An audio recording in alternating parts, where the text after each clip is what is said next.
Assalamualaikum warahmatullahi wabarakatuh. Selamat siang anak-anak. Pada kali ini kita akan belajar tentang materi IPA.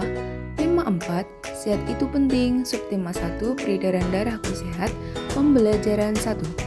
Pada KD 3.4, yaitu menjelaskan organ peredaran darah dan fungsinya pada hewan dan manusia, serta cara memelihara kesehatan organ peredaran darah manusia. 4.4 menyajikan karya tentang organ peredaran darah pada manusia.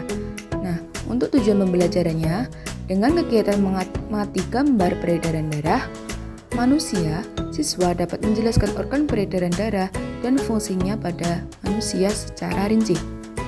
Dengan kegiatan berkreasi menggambar, siswa dapat menggambar cara kerja organ peredaran darah manusia secara rinci. Sebelumnya, apa sih anak-anak sistem peredaran darah? Nah, sistem peredaran darah disebut juga sistem kardiovaskuler, yaitu sistem peredaran darah merupakan sistem organ dalam tubuh yang berfungsi untuk memindahkan zat dari sel tubuh satu ke sel tubuh lainnya dengan aliran darah. Selanjutnya sistem peredaran darah. Nah, di sini sistem peredaran darah dibagi menjadi dua jenis.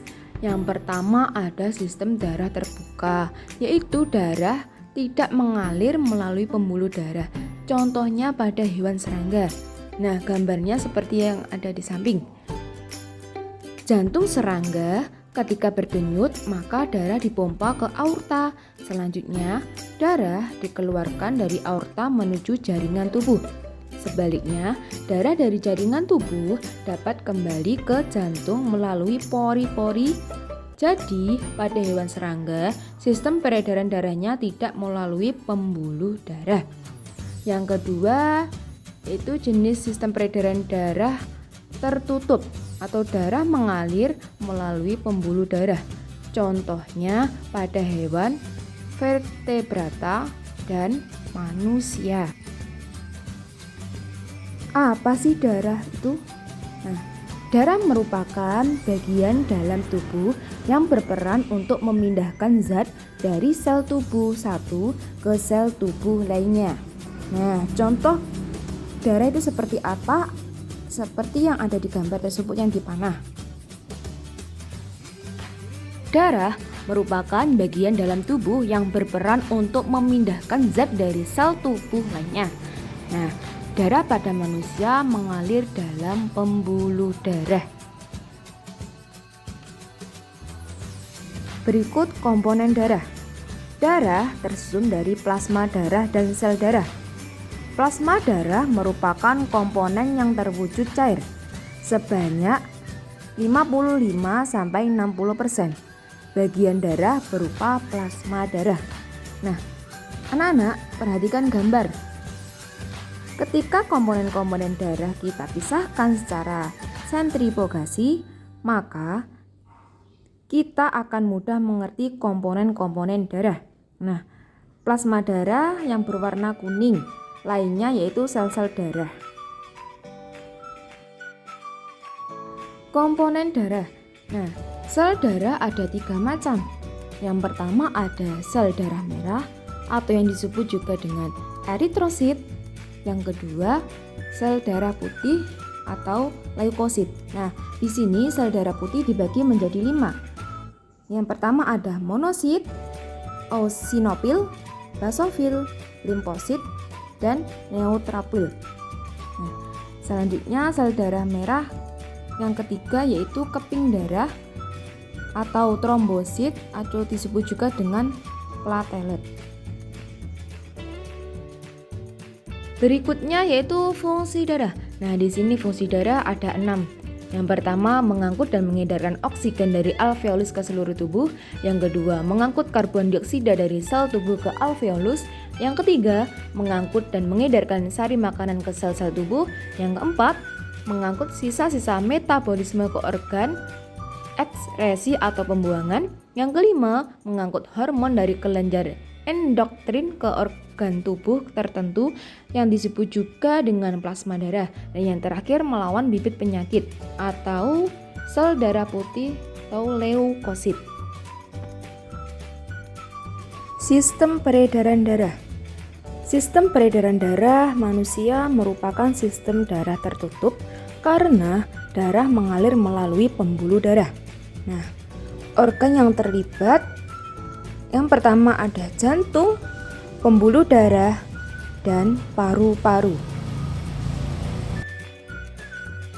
Sistem organ peredaran darah yang pertama tadi yaitu jantung. Nah, pengertian jantung sendiri adalah organ yang berfungsi untuk memompa darah. Terletak di rongga dada sebelah kiri dan tersusun atas otot jantung atau miokardium. Nah, cara kerja jantung, otot jantung akan berkontraksi dan relaksa. Berkontraksi dan relaksasi sehingga jantung akan berdenyut, mengembangkan dan mengempis. Jantung memiliki 4 ruangan di dalamnya. Yang pertama ada serambi kiri atau atrium sinisteri, yang kedua serambi kanan atau atrium dexter, yang ketiga bilik kiri atau ventricle sinester, dan yang terakhir adalah bilik kanan atau ventricle dexter. Nah, setiap ruangan dalam jantung memiliki peranan yang berbeda-beda. Fungsi ruangan jantung: serambi kiri menerima darah yang mengalir dari paru-paru. Serambi kanan menerima darah yang mengalir dari seluruh tubuh. Nah, untuk yang bilik kiri memompa darah menuju ke seluruh tubuh. Dan yang terakhir yaitu bilik kanan memompa darah menuju ke paru-paru. Nah, itulah tadi fungsi dari ruangan jantung. Sistem organ peredaran darah pada manusia yang kedua adalah pembuluh darah. Nah, pengertian dari pembuluh darah merupakan saluran tempat mengalirnya darah dan zat-zat yang dibawa oleh darah. Nah, aliran ada 2. Yang pertama dari jantung ke sel-sel tubuh dan yang kedua dari sel-sel tubuh ke jantung. Berdasarkan arah aliran darahnya ada 2 jenis pembuluh darah. Yang pertama pembuluh darah nadi atau arteri, pembuluh darah yang membawa darah meninggalkan jantung. Yang kedua yaitu pembuluh darah balik atau vena, pembuluh darah yang membawa darah kembali menuju jantung. Nah, gimana sih gambarnya pembuluh darah nadi atau pembuluh darah baliknya seperti yang ada di gambar di samping yang ada panah-panahnya. Selanjutnya ada perbedaan pembuluh nadi dan pembuluh balik. Yang pertama, aliran darahnya meninggalkan jantung. Kalau pembuluh balik, aliran darahnya kembali ke jantung. Pembuluh nadi lapisan ototnya masih tebal, pembuluh balik lapisan ototnya lebih tipis. Pembuluh nadi dalam pembuluh darah terdapat banyak katup yang mencegah darah kembali ke jantung. Pembuluh balik dalam pembuluh darah tidak ada katupnya. Selanjutnya pada pembuluh nadi denyutnya terasa, kalau pembuluh balik denyutnya kurang terasa. Pembuluh nadi membawa darah yang mengandung O2 kecuali pembuluh arteri atau pulmonalis. Pembuluh balik dan membawa darah yang mengandung CO2 kecuali pembuluh vena pulmonalis. Pembuluh darah memiliki ukuran yang berbeda-beda. Pembuluh darah nadi atau arteri yang besar dinamakan aorta. Pembuluh darah balik atau vena yang besar dinamakan vena cava. Dan pembuluh darah yang kecil dan halus dinamakan pembuluh kapiler. Sistem organ peredaran darah pada manusia yang ketiga adalah paru-paru. Nah, paru-paru bukan organ peredaran darah yang utama, namun tetap memiliki peran dalam sistem peredaran darah. Kita ingat bahwa di dalam paru-paru terdapat alveolus atau kantung udara. Di alveolus, paru-paru terdapat pembuluh kapiler yang mengalirkan darah. Terlihat dalam gambar pembuluh kapiler berwarna merah. Di alveolus, darah akan mengangkut gas O2. Selain itu, darah juga akan melepaskan. Nah, pembuluh kapilernya berwarna biru dari alveolus serta melepaskan gas CO2. untuk dibuang melalui alveolus dalam paru-paru. Selanjutnya akan dikeluarkan oleh tubuh kita melalui sistem pernafasan. Sistem peredaran darah pada manusia. Peredaran darah manusia merupakan sistem peredaran darah tertutup karena darah mengalir dalam pembuluh darah. Nah, juga termasuk sistem peredaran darah ganda karena darah melewati jantung sebanyak 2 kali. Karena lewat jantung 2 kali, maka ada 2 jenis peredaran darah pada manusia.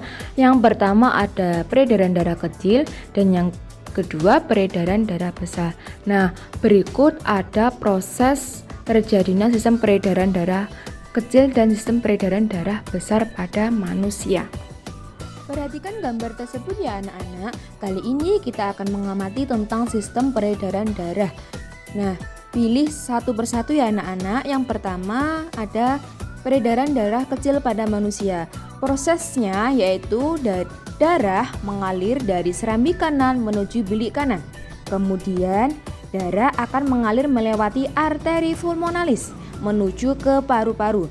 Darah yang mengalir ke paru-paru banyak mengandung dioksida. Dalam paru-paru terjadi pertukaran karbon dioksida dengan oksigen. Darah yang mengandung oksigen mengalir melalui vena pulmonalis, kemudian menuju ke serambi kiri jantung. Selanjutnya, perhatikan ya teman, kali ini kita akan mengamati bagaimana sistem peredaran darah besar pada manusia. Darah yang mengandung oksigen mengalir dari serambi kiri menuju bilik kiri, kemudian darah akan mengalir melewati arteri besar ke seluruh tubuh kecuali paru-paru. Di pembuluh kapiler tubuh terjadi pertukaran antar darah yang mengandung oksigen dengan darah dari sel-sel tubuh yang mengandung karbon dioksida. Darah yang mengandung karbon dioksida tersebut kemudian kembali lagi ke serambi kanan jantung melalui vena. Itulah tadi proses terjadinya sistem peredaran darah pada manusia. Dari materi tadi anak-anak, kesimpulannya yaitu jantung terdiri dari 4 ruang yaitu serambi kiri, bilik kiri, serambi kanan, dan bilik kanan. Yang kedua, terdapat 3 macam pembuluh darah antara lain pembuluh nadi atau arteri, pembuluh balik atau vena, dan pembuluh rambut atau kapiler. Yang ketiga tentang peredaran darah kecil manusia. Prosesnya yaitu bilik kanan jantung menuju ke seluruh tubuh melalui arteri pulmonalis, kemudian dari paru-paru kembali ke serambi kiri jantung melalui vena pulmonalis. Dan yang terakhir yaitu proses peredaran darah besar manusia dari bilik kiri jantung menuju ke seluruh tubuh melalui aorta ke arteri, kemudian ke seluruh tubuh, kembali lagi ke jantung melalui vena, dan vena cava bermuara di serambi kanan jantung. Anak-anak, setelah kita simpulkan materi pembelajaran kita hari ini, waktunya untuk mengukur seberapa jauh pemahamanmu tentang materi ini. Nah, kerjakan ya soal-soalnya. Selamat mengerjakan.